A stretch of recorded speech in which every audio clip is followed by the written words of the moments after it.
Welcome back, everyone, to the Cake and Batter podcast. I'm sorry that we haven't had an episode in probably, like a month?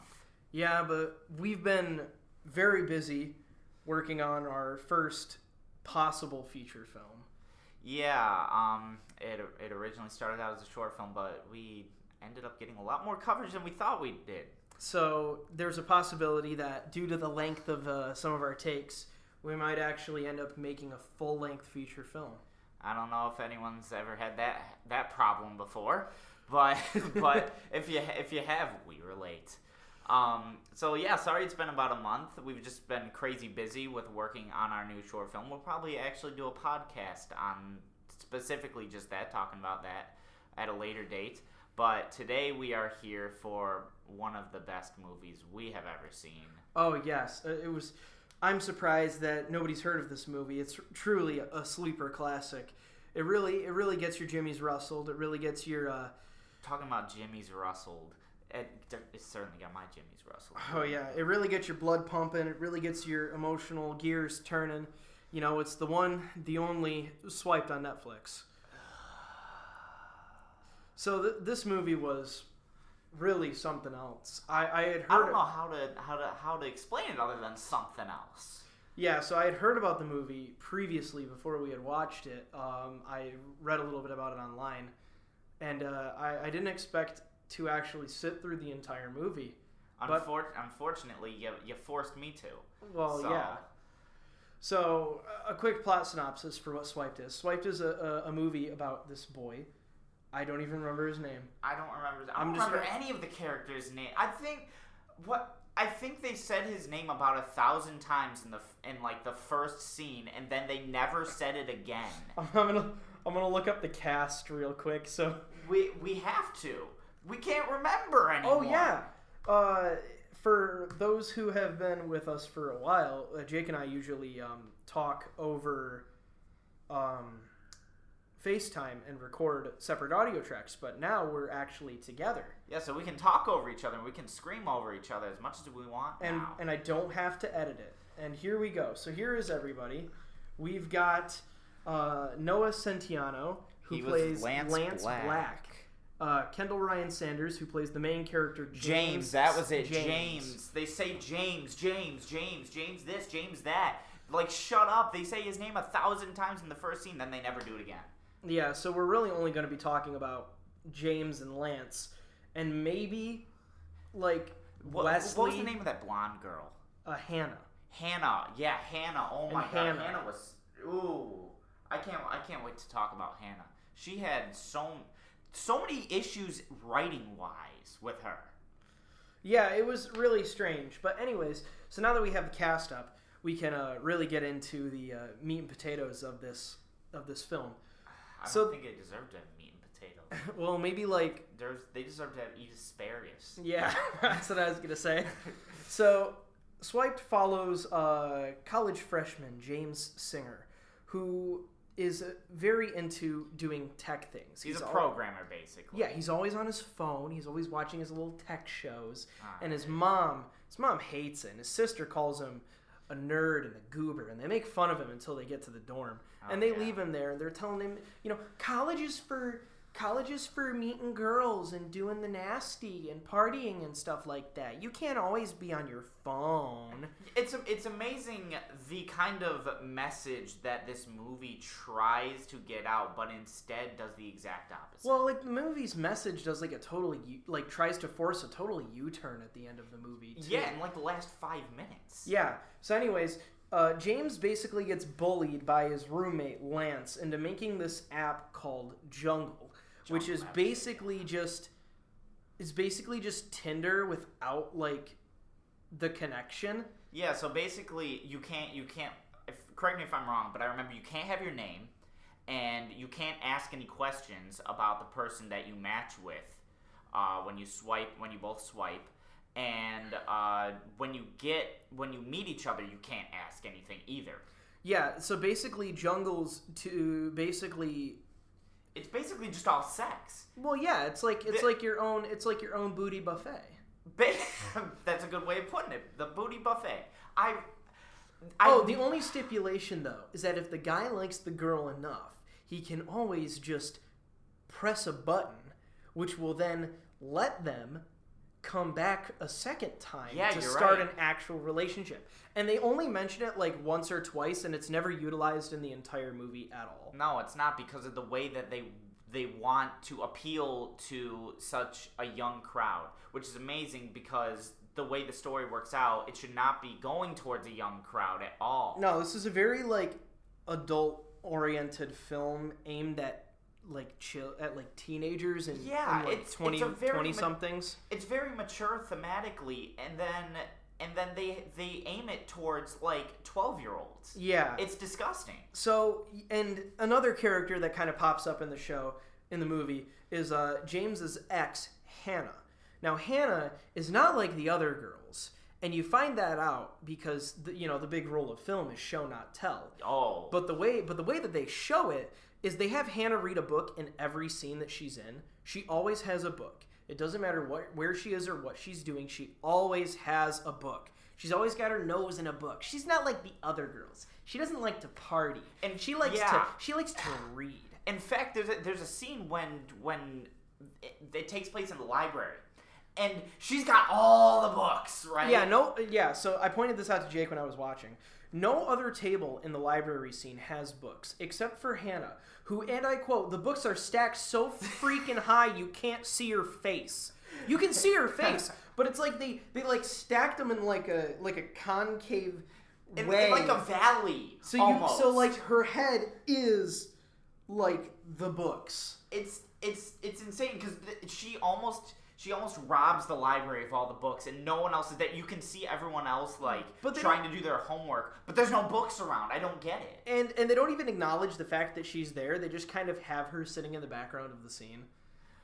But the first time you meet Hannah, you get a real good taste for what the tone of this movie is. When we meet Hannah, I got to talk about this first before you go in. I'm going to give him a quick rundown of what happens. Please go ahead. So Hannah is talking with Lance's Goonie, Wesley, played by Christian Hutcherson. And he says, and they're talking about each other, and she's like, "So what's your name?" And then Wesley's like, it's Wesley. She's like, "What's your last name?" And he's like, we don't need last names. And he doesn't say that. He doesn't say it. He said, you don't care, I don't care, and I'm not even going to tell you. And then he pulls out his phone, and he looks, and he's like, "You see this?" She's like, "Yeah, it's a phone." He's like, "No." He's like, "This is endless sex online." Yeah, endless. This is so much. He's like, "I could press a button, and I could have a girl here right now." No, he says, "I can have he says, and I quote, "I can have 10,000 girls online waiting for me at any time." And he's and he says, "You're obsolete," and then he just walks away. But you can see, and also the main character is doing something before that. So, like in the library scene, he's just kind of in the background, like just standing by the trash can, kind of minding his own business. Like, "Oh, where am I supposed to be? They're filming the next scene. I guess I'll just wait here until the scene's over." And in that same scene, when he's like, "I got all these girls on my phone," right? He when he walks away, I don't know if it's like her friend or something, or just an acquaintance from the school. She walks up and she's like, "Oh, I know you didn't like him and you didn't want to just have sex. You mind if I go have sex with him?" Like, that's like the first thing she does, and then she goes straight to him. Yeah, that happens, and then after this Hannah girl leaves, James shows up, and James is like, "Oh, I didn't know that you happened to go to the exact same college that I went to." She's walking, reading her book. "Oh, yeah," and he's like, "I'm sorry for what happened." And apparently, they had a history, and their history is that him singing at their prom. Yeah, he sang a song at her prom, and it made her uncomfortable. And she didn't want to do anything with him after that because it made her uncomfortable. And he's like, is it my voice? And she's like, "No, your voice is perfect. I was so nervous. I didn't like it." She said she was embarrassed that he would do that. Why are you embarrassed that he is going to sing his absolute worst in front of the entire school? How was that embarrassing? It wasn't even his worst though. She said that he was great. But the fact that he dedicated the song to her. Oh yeah, by the way, he never sings in the movie.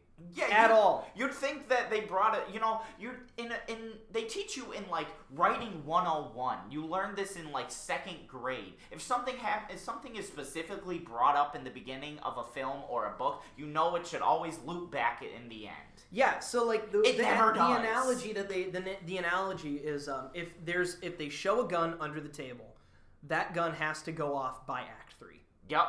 At the latest. And it never happens. It never happens at all. You know what else never happens? This movie is full of conversations, all right? Yeah. Which can be fine, but there's no bomb under the table, so to speak. Yeah. There's nothing they're talking about subtly. Yeah. There's no subtext to this movie. There's no the audience knows but they don't know, or they know and we don't know. There's none of that. It's just surface level talking about making the stupid app. Yeah. And it's really strange because it's like everybody treats James like a dick, but then by the end of the movie, James is also a huge dick, too. James switches between his both his emotions and his character arc like that. Yeah. So and during the very beginning of the movie, James is like, someday I'll make an app that really makes a difference. That made me so angry because then he says he made apps for homeless people. The context of this is that Lance and his Goonies basically kidnap James and sit him down in the library, and they're like, "We want you to program this app that lets us get booty without the connection." And they're like, "What kind of apps do you make?" And he goes, "Oh, well, I made an app that guides the blind. I made an app that takes homeless people to shelters. I made an app that helps deaf people." And he just starts naming off all of these like humanitarian apps that could actually affect the world. But like 10 minutes earlier, he says, maybe one day I'll make an app that'll actually do something.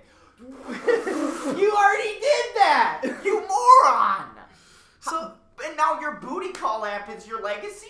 Yeah, like, what are you talking about, you freaking goober? Oh. And it's like, nobody acknowledges the fact that he made all these apps. They just call him dumb. Right, and you'd think that... Like, even his mom or his sister would, like, appreciate... You'd think at least his sister would, because his sister seems like that type of person who would, gawk over the fact that he did something for the homeless or something. She's that real pretentious girl who likes to pretend that she helps people, right? And then she gets all butthurt because he's always on his phone. I don't understand. The opening scene, he's watching something on his phone, and then his sister is in the front seat. Why she's in the front seat and not him, I'll never know why, but she's texting, and she turns back, "Why don't you talk to real people and get off your phone?" While she's texting. Right? Excuse me? The thing is, though, is that everybody talks about not being on your phone, but I don't think I've ever seen a scene in that movie where somebody doesn't have a phone in their hand, except for Hannah, because the only thing that's in her hands is books. She's just over there reading Catcher in the Rye, Percy Jackson, nonstop. I feel like she finishes her book in like an hour. That's literally her character. Well, I mean, she did rob the entire library of books. Her character literally is just, let's read a book. That's it. That's her entire character. She doesn't need phones. She needs books. So... I don't know if you noticed this, but let's talk about things throughout the film that shouldn't have been there production-wise. Did you notice anything? I was like, my brain was melting during that movie, so like... Me too. I had a hard time... Okay, so... Why, did you see like camera crew or lighting or something like that? There was a floodlight in a scene. You could like, clearly see a floodlight. Are we talking about like a construction floodlight or like a lighting floodlight? A lighting floodlight from the set. Because and you can tell because it's clearly nighttime. It's when Lance and his other bros, they're walking down the street after they just, I don't know, did something to the girls. Is this when they were trying to like kidnap Alex again when they were trying to kidnap James at the end of the movie? I think they were looking for him. And they're walking around at night and there's no street lights. You very clearly see there's no street lights. And then all of a sudden you see a light on a tripod. Just sitting there? Aiming down at them, and then it shines into the camera. And then you can clearly see the tripod of it, that it's a floodlight. And they walk right past it. And not only that, the camera moves into a tree. So you can see the camera when it pulls back, the leaves fall in front of the lens. Wow. I was like, what am I watching? The thing that really, like, the way that the movie is structured is so strange too, or like character actions. Because once James agrees to make the app, he basically becomes this big ass dictator, and like Lance goes into his room and all of his shit's rearranged, and like there's notes, there's like sticky notes and whiteboards and stuff everywhere, and he's like, what's going on here? And he's like, this place is a coding sanctuary. You mean, he's like, I'm not gonna have you work on the app if you don't let me work it the way I want to. And then because of that, he gets sick. Well, yeah, he gets sick, and his mom gives him a care package. So then he basically makes Lance his nanny to, like... He's laying in bed, and he tells Lance, he's like my mommy would make me chicken soup. And, like, he's acting really bad. He's like, oh, my mom would make me chicken soup. And it's just like... And then Lance, it's like, oh, yeah, I get it. Like, the role reversal kind of thing. Like, that's the funny. The funny. You know, that's the funny. The quote-unquote the funny. But then it's like, James is such a dick. James is just, I don't know. You know, to get to that, you have to understand why he decided to do the app. And there's no reason for it. Oh, no, there is a reason. Because he did decide to do the app because... You're right, because of his little girlfriend. No. We're talking about Jungle, right? We're not talking about the other app that we haven't talked about yet. Jungle, yeah. Yeah, so Lance basically bribes him. He does. Lance but I mean, like, there's no real reasoning to Well, the reasoning is because James wants to go to MIT. But he can't because he doesn't have enough money. But Lance is this super cool rich boy Instagram influencer, yada, yada, yada. And he's got very nice cars and lots of money. So he's going to pay for James to go to school if he makes this booty call app. Right, but is James stupid? Yes. How is Lance gonna pay for him to go to MIT? Is he just gonna walk up to his parents? Yeah, I got this guy. He made Jungle. Let's send him to MIT. What is that? I don't even know. Does James think that Lance has all the money? It's not. He's a pride baby from rich parents. Yeah, he's an idiot. And then even at the beginning of the movie, before like the app is even made, like Lance's dad shows up, and he's on like his fourth girlfriend or something like that. Like the dad is, and like Lance is also in the middle of like a booty call, so he just like he throws the girl. It's like bimbo flying, and then he throws the girl out the window.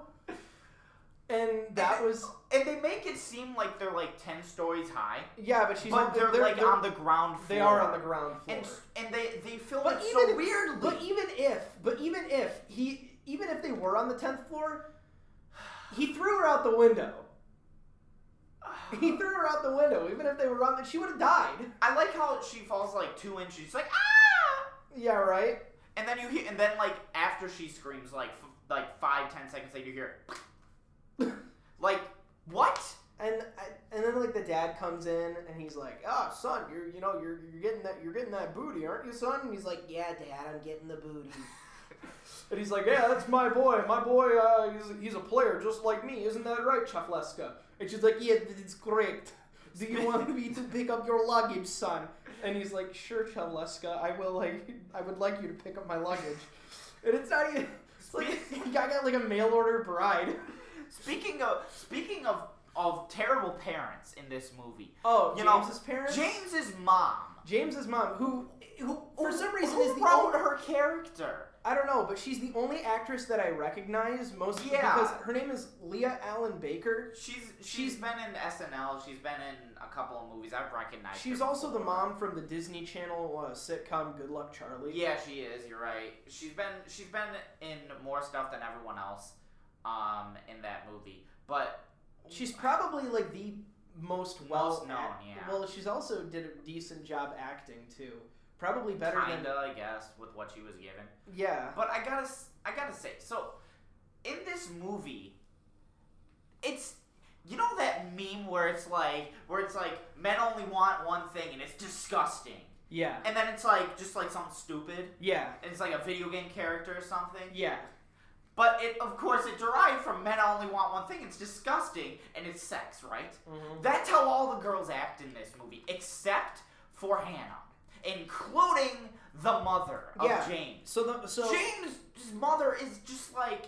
She's out with her girlfriends. And she basically gets peer pressured into trying jungle. But it's not even peer pressure.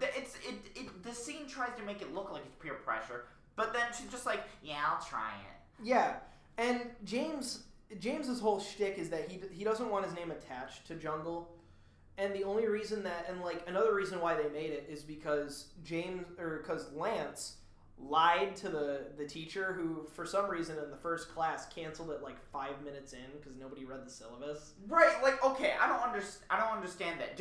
That's I'll get to that later. Let's go back to what we're talking about. Anyway, so Lance lies to this programming teacher, which for some reason, why the hell is Lance and his Goonies taking a programming class? Because that's what they're there for. The script demands it. The script demands that all the main characters be taking the same exact class together, including James and Hannah, and the sorority girls that Hannah hangs out with. Anyways, so Lance lies to this programming teacher and says that they're developing a very big app, and basically just offloads all the work to James. For NASA. They said for NASA. You're making a booty call app for NASA? Right. What is this, like hot aliens in your area or something like that? Anyways, so what happened is James doesn't want to be attached to the app. And then he finds out that his mom's using the booty call app, so what does he do? Well, he turns the booty call app off, right? Because he's the programmer. And then everybody's like, oh, we'll just use the other apps. And for some reason, he's Superman, so he can sense he can sense everybody go, oh, I'm going to use the other app. And he's like, well, no, you freaking won't. And then he just, like, deletes all of the dating apps ever? How? How did you do that? Are you a hacker? Are you Neo? Because last time I checked, you just made the booty call app. How do you have the ability to literally took down Tinder and took Hot down, or Not? Yeah, he took down all of the dating apps on the App Store. And then everybody's it cuts to like some tech guys and like some. Were they like in a bar? Or were they like in like I think it was a club. Or like an office or something? They were somewhere. I thought it was a club. They were somewhere. These two nerdy guys who are like app developers, Silicon Valley looking guys. And they're like, oh, the apps went down. Well, that's weird. How could that happen? And it's like, yeah, how could that happen, huh? Because last time I checked, James isn't God. He can't do that. It's and after he does this, he never turns them back on. Not only that, but he goes to his family, creates a survey for his family about sex. Oh. Excuse me? No, and let me remind you that it's not like his mom and his dad. No, it's like his grandpa, his grandfather, and his grandma, and like all of their people friends. So he's asking a bunch of baby boomers about sex. And not to mention his grandfather earlier told him he should be womanizing. Yeah. That was odd. What was that about? He's just sitting in the car and he's like, you should be you should be having fun, you should be drinking, you should be womanizing. What? So after he does this, mind you, he goes in, because after he's taken all these apps down, Lance and his Goonies are like, all right, well, this kid obviously did something. We're going to go beat the shit out of him. Yep. So Lance, James, like the little baby boy he is, runs to Hannah's sorority and hides out with a bunch of girls who then bully him into making an app. But here's the thing. He never does it. Because he comes down the stairs and he walks up to all the girls and they're all sitting there. They're like, is the app done? And he's like, I didn't make an app because the app is all of you. You all have the ability to go out and make your own connections and really make yourself the relationships that you want to make. And I'm like, it's the stupidest thing I've ever seen. And it's like the whole movie tries to like do an entire 180 on the message, and it makes no sense. And then Hannah's like, oh, I liked you all along. It just took you to realize that it doesn't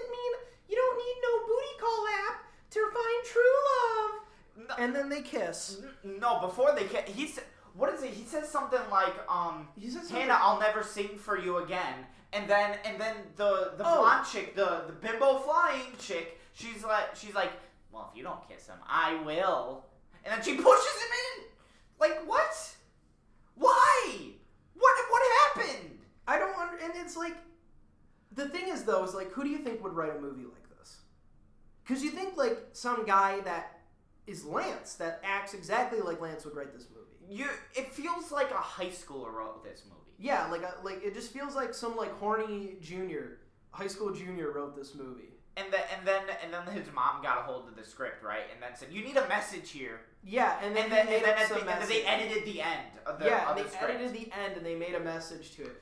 But it wasn't a horny high school junior that wrote this. I want to see how old the writer is before we reveal who the writer is. Yeah. So I'm gonna actually Google here, because I have no idea. So it's written by someone named Anne Deborah Fishman, and she has no Wikipedia page, but you can tell from this she's got to be at least 50. Oh wow! So she's like out of touch, and it shows. It really does show. And we're not like ragging on her for writing.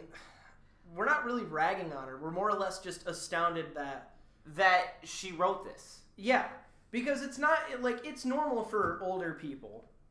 I guess like nothing against older people, right?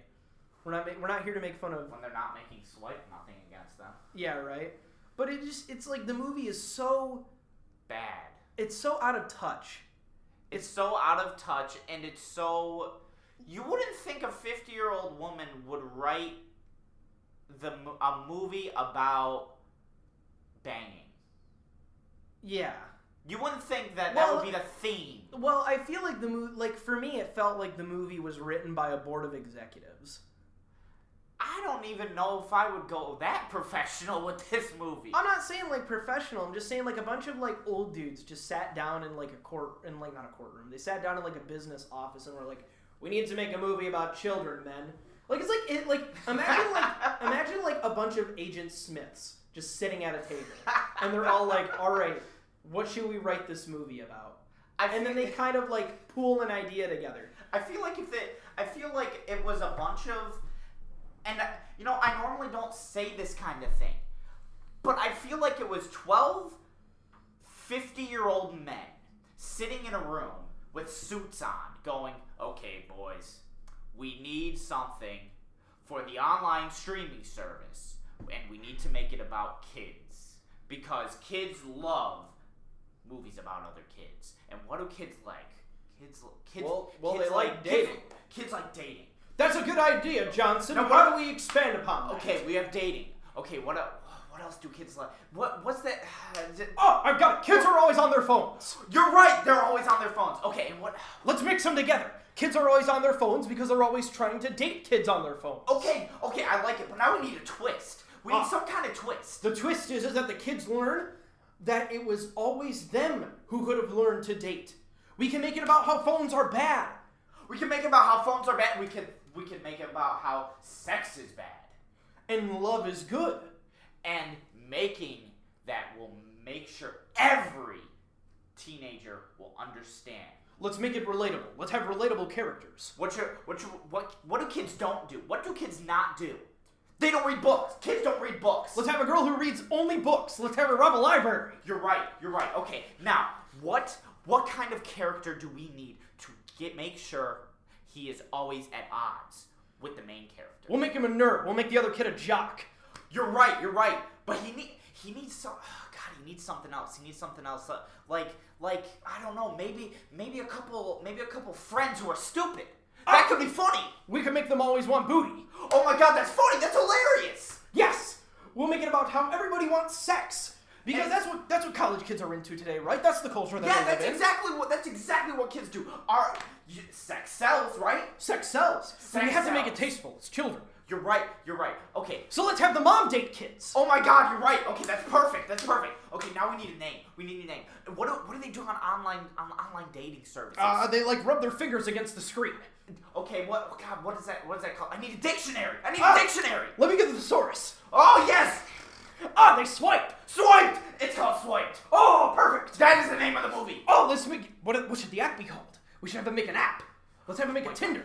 But what's it can't be Tinder. Tinder's being used. Copyright. Oh, we need something royalty free. What is it like when kids are acting like animals? It's like a jungle. Jungle. We'll name the app Jungle. Because kids always have sex like animals. Isn't that correct? That's what kids do, That's right? exactly what they do. I'm an old, out of touch man. I know exactly what kids want. I'm also an out of touch old man. So what do we need? What else do we need to do to make this appeal to younger crowds, especially to females? What will we do? I got it. What do you have? We give it to an out of touch woman like us. Perfect. Oh man. I mean, like, that's how we felt like it went. It went something like that. I feel like that was the pitch meeting. I feel like the bit went on a little too long, though. We really went overboard with the. We got into it though. I hope you guys got into it because we did. We must sound super stupid. It's just it's hilarious how out of touch the movie is, because it's like, Jake, you're in a relationship, right? Yes. And your relationship isn't nothing but sex. No, that it is not. It is not even close to what Swiped would like to tell me my relationship is about. Yeah. So it's like, how do you see this movie as a movie? Like, would you watch this movie with Sandra? No, I wouldn't put her through this crap. I would not put her through this crap. Please don't put any of your girlfriends through this crap. Or your boyfriends. Or anyone. Maybe watch it. Maybe get drunk and watch it with someone. This is definitely a movie to get drunk and watch. I feel like I should have been drunk while watching this movie. But we have to actually analyze the movie. I started taking notes, and 30 minutes in, I just stopped. Really? Yeah, I just stopped because I remembered everything from how bad it was. And it's not like the movie was super entertaining either. It's not like a so bad it's good movie. It's mind-numbing. It's a movie that makes you wonder why you're wasting your life watching it. Yep.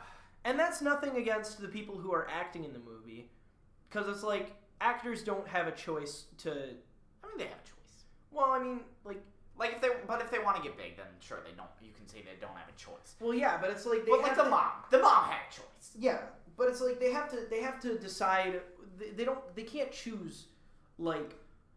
They don't have a choice during shoots to change the script. Oh yeah, because they're acting in the movie. They have to work with. What do you mean they read the script? Yeah. So I mean, it just makes you wonder what was appealing to the actors to actually be in this movie. It couldn't have been money. Because it's not like it couldn't have been story. Yeah, because the script was the writing was terrible, and it's like, yeah, you work with what you have, but holy crap, this movie was a pain. I don't think I would ever write anything like this. There's got to be a way to write a movie similar to Swiped, but actually have it be less sexually provocative. Have it be less. Yeah, and if you because I see the message that they want to push, but the fact is that the message is so construed and so ridiculously, and not even there until the last 5 minutes. Yeah, there's got to be a way to actually put a movie out that has a similar message without it being so contrived. And having the characters have to jump through so many hoops to get to the conclusion that they want to get to. And even so, it felt like everybody was at least on some form. They were all so freaking rude. They were, except, what's his name? Lance at the end, he takes a complete 180. Yeah, because all he wanted was sex the entire movie, and then the last minute of the movie. the last scene with Lance in it, he actually agrees to go on a date with. No, he doesn't agree. What he wants to go on just a date. He's talking to his buddy. He's like, I'm done with this whole wacky adventure has really got me tuckered out from being a womanizer. Maybe I really should see the light and decide to actually date a girl. But you know what? He doesn't say that though. It's like it just happens, and he talks to his friend. He tells his friend, I forgot the girl's name, but he's like, I like her. You mind if I ask her out? Why are you asking him? It's not his girlfriend. You don't need approval or permission from your cronies to go date a girl. Right. It's not like it's his girlfriend, and it's not like he had his eyes on her either. There's no bro code for just some random girl. I don't get it. And then he shows up, and then even though that girl hated him, yeah, she's just like, they beat him up. She's just she's walking along with him. Oh yeah, you're so cool, Lance. What happened? Now that your character has turned a total 180, I see you for the real person that you are underneath. And then he tries to carry her books, and that was just cringe. It's like, read those books. The whole movie just makes me wince in pain. It makes me die.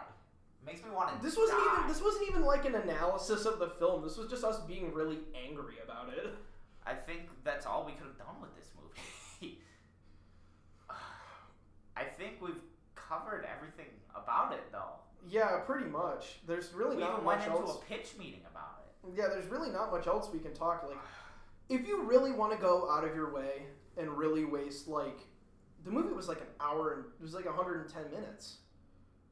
I think it was an hour and 40 minutes, but to me, it felt like 3.5 hours. To me, it felt for some reason for me, it felt like the movie could have literally been right up to 20 minutes. It felt so short to me because everything felt so blurred together. Nothing really pushed the story along. Things just kind of happened. See, when I was watching it, I got 40 minutes in and I had to go to the bathroom, so I paused it. And don't ask me why I paused it. It doesn't even need to be paused. It's a crap of a movie. So I paused it, and I saw there was still an hour left. And I was like, how long has it been? I feel like I started this 3 hours ago. Yeah. But I guess if you really want to go out of your way and watch this entire movie, because I told my roommate about this movie last night, or 2 nights ago. You know what he did?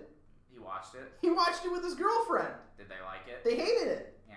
But, the thing is, though, is that they didn't technically watch it because they were trying to unpack a room when they were doing it.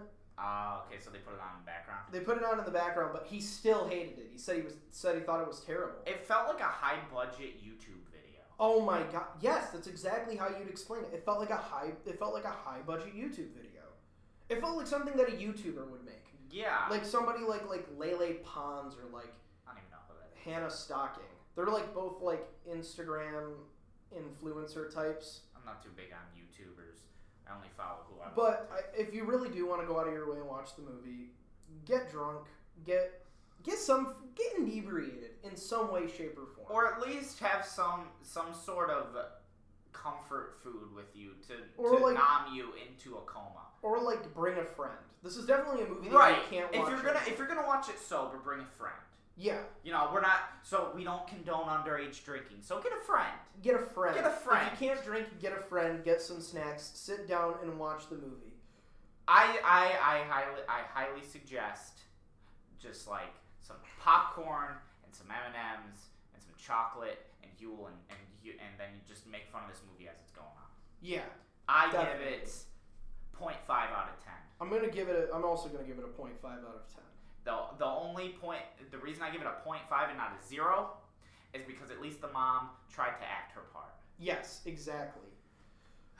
I will, for next time, actually, we have some things lined up that we want to do. Since Jake and I are now actually within walking distance of each other, we have some theatrical games that we want to bring onto the podcast.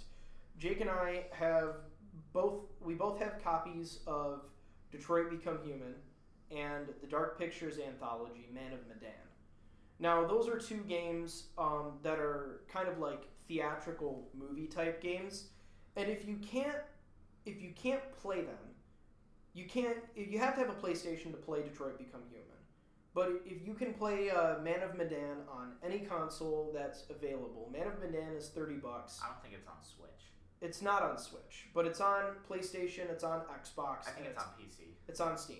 Oh, it's on Steam. So you can play Man of Medan on anything except for the Switch, but you can only play Detroit Become Human on PS4. Hopefully, you probably people who listen to this have probably already played it if they're gonna play it. Well, yeah, if you're an avid person who likes those narrative-driven type games, that's the only reason that we're playing them is because they're narrative-driven. Yeah, because the Quantic Dreams, the developers who make this, they typically get into film festivals. Yeah. So I think it's very okay for us to review stuff like this. Yeah, and Man of Medan follows the kind of the same formula as a Quantic Dream type game. So it's very theatrical. It's very movie based. And it's like the whole your choices change how you experience the game and stuff like that, and that's why we're reviewing them.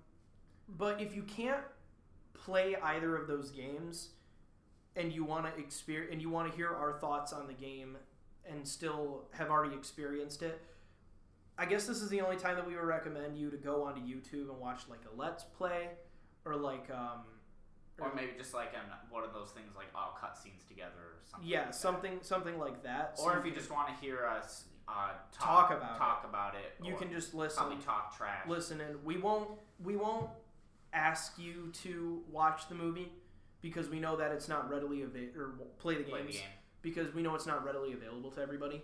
But what is readily available to everybody is the next movie that we're going to watch, which is on Netflix.